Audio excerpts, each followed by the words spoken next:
Nesin anam nesin? Nazlı'nın kızı üniversite kazandı, başka şehire gitti. Her gün ağlıyor Nazlı.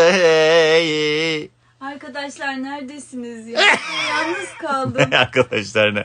Kızın ne kazandı? Ne ziraat mühendisliği kazandı. Ziraat mühendisliği Evet. kazandı. Evet, ne zamandan beri yanında değil?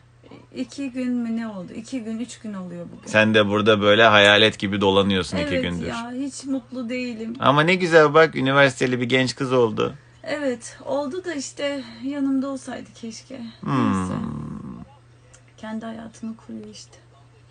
Ne yapayım? Hadi hemen bir modumuzu yakalayalım hızlıca. Ne yapalım? Dün bir arkadaşım şey dedi, Nazlı'ya çok selam söyle. Ondaki iş ve kimse de yok vallahi dedi. Gerçekten mi? Evet. Bu Aa, bahsettiğim ne işvesiymiş o. Özgür Aras çok kıymetli bir isimdir. Selam söyle ona burada. Aa, gerçekten mi? Selamlar.